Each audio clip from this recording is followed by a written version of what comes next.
നമസ്കാരം. റാഫ്റ്റോക്ക് ഫുട്ബോളിലേക്ക് ഏവർക്കും സ്വാഗതം. കോൺമബോളിൻ്റെ വേൾഡ് കപ്പ് ക്വാളിഫയർ മത്സരങ്ങൾ ഈ മാസം 2 കളികൾ ബ്രസീൽ കളിക്കുന്നു. ഒന്ന് കൊളംബിയക്കെതിരെ, ഒന്ന് അർജന്റീനയ്ക്കെതിരെ. ആ മത്സരങ്ങൾക്കുള്ള ബ്രസീൽ സ്ക്വാഡിലേക്ക് നെയ്മർ ജൂനിയറെ ഇപ്പോൾ ഉൾപ്പെടുത്തിയിട്ടുണ്ട്. നീണ്ട ഒരു വർഷത്തിലധികം കാലം പുറത്തിരുന്നിട്ടാണ് നെയ്മർ ജൂനിയർ മടങ്ങി വരുന്നത്. വലിയ സന്തോഷത്തിലാണ് ആരാധകർ. പക്ഷേ കോച്ച് ആരാധകരോട് ഒരു കാര്യം പറയുന്നു: അമിത പ്രതീക്ഷ വെക്കേണ്ടതില്ല. നെയ്മർ ജൂനിയർ പരിക്കിൽ നിന്ന് മുക്തനായിട്ട് ആ റിക്കവറി പ്രോസസ്സിലൂടെ തന്നെയാണ് സ്റ്റിൽ കടന്നു പോയിക്കൊണ്ടിരിക്കുന്നത്. അതുകൊണ്ട് അമിത പ്രതീക്ഷയുടെ ഭാരം താരത്തിൻ്റെ മേൽ വെക്കേണ്ടതില്ല എന്ന് തന്നെ ഇന്ന് ആ ഒരു കോളപ്പ് കഴിഞ്ഞതിന് ശേഷമുള്ള പ്രസ് കോൺഫറൻസിൽ കോച്ച് ഡൊറിവാൾ ജൂനിയർ പറഞ്ഞു: let's not create to high expectation. വളരെ വലിയൊരു എക്സ്പെക്റ്റേഷൻ നമ്മൾ ക്രിയേറ്റ് ചെയ്യാതിരിക്കുക.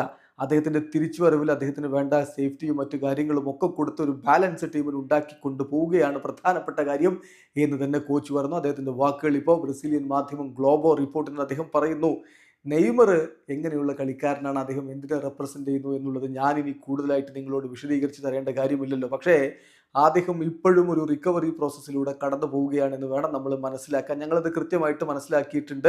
അതിനെക്കുറിച്ച് ഞങ്ങൾക്ക് നല്ല ബോധ്യവുമുണ്ട്. പക്ഷേ അതോടൊപ്പം തന്നെ നെയ്മർ എന്ന താരത്തിൻ്റെ കഴിവും ക്വാളിറ്റിയും ഞങ്ങൾക്ക് നല്ല ധാരണയുണ്ട്.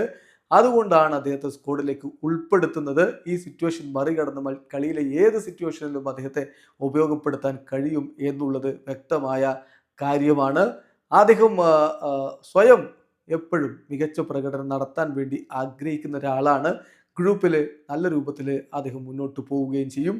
അദ്ദേഹത്തിന് വേണ്ടി ഞങ്ങൾ യഥാർത്ഥത്തിൽ കാത്തിരിക്കുകയായിരുന്നു. അദ്ദേഹത്തെ സ്ക്വാഡിലേക്ക് എടുക്കാൻ, ദേശീയ ടീമിലേക്ക് എടുക്കാൻ എനിക്ക് കിട്ടുന്ന ആദ്യത്തെ അവസരമാണ്. അദ്ദേഹം അവൈലബിളായി ലഭിക്കുന്ന ആദ്യ അവസരമാണ് ഇത്. ഈ ഒരു കാര്യത്തിൽ തിരിച്ചുവരവിൽ അദ്ദേഹത്തിന് വലിയ സന്തോഷമുണ്ടാകുമെന്ന് തന്നെയാണ് ഞാൻ പ്രതീക്ഷിക്കുന്നത്. അതോടൊപ്പം തന്നെ അദ്ദേഹത്തിൻ്റെ ഡെവലപ്മെൻറ്റിനും അദ്ദേഹത്തിൻ്റെ ബെസ്റ്റ് എബിലിറ്റി തിരിച്ചു കൊണ്ടുവരാനുമുള്ള കാര്യത്തിൽ അദ്ദേഹത്തെ സഹായിക്കുക, അദ്ദേഹത്തിന് വേണ്ട സെക്യൂരിറ്റി കൊടുക്കുക, സേഫ്റ്റി കൊടുക്കുക എന്നുള്ളതൊക്കെ നമ്മുടെ റെസ്പോൺസിബിലിറ്റിയാണ്. അതുകൊണ്ട് തന്നെ അദ്ദേഹത്തിന് മേലൊരു ഹൈ എക്സ്പെക്റ്റേഷൻ നമ്മളിപ്പോൾ വെക്കേണ്ടതില്ല.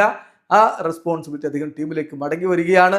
അതിനു വേണ്ടിയിട്ട് അദ്ദേഹത്തിന് എല്ലാ സൗകര്യങ്ങളും ഒരുക്കി കൊടുക്കുക എന്ന റെസ്പോൺസിബിലിറ്റി നമ്മൾ ഏറ്റെടുക്കണം. അതോടൊപ്പം തന്നെ ടീമിൻ്റെ ബാലൻസും കൺസിസ്റ്റൻസിയും ഈ 2 മത്സരങ്ങളിലും നമുക്ക് മെയിൻറ്റെയിൻ ചെയ്യേണ്ടത് അത് വളരെ ബുദ്ധിമുട്ടേറിയ കാര്യമാണെന്നറിയാം. പക്ഷേ അത് ഞങ്ങളുടെ ഓപ്പണൻസിനും കാര്യം വളരെ വ്യക്തമായിരിക്കും. ഞങ്ങൾ വെൽ പ്രിപ്പയർഡ് ആയിട്ടുള്ള ഒരു ടീമും കൊണ്ടാണ് ഇറങ്ങാൻ പോകുന്നത്. ഇമ്പോർട്ടൻ്റ് ആയിട്ടുള്ള മത്സരമാണ് എന്ന് ഞങ്ങൾക്കറിയാം. അതുകൊണ്ട് തന്നെ അത്തരത്തിലായിരിക്കും ബ്രസീലിയൻ ടീം ഇറങ്ങുക എന്നുകൂടി കോച്ച് പറഞ്ഞു വെക്കുന്നു. വീഡിയോ അവസാനിക്കുന്നു. ഫുട്ബോൾ ലോകത്തെ കൂടുതൽ വിശേഷങ്ങളുമായി റാഫ്റ്റോക്സ് വീണ്ടും എത്താം.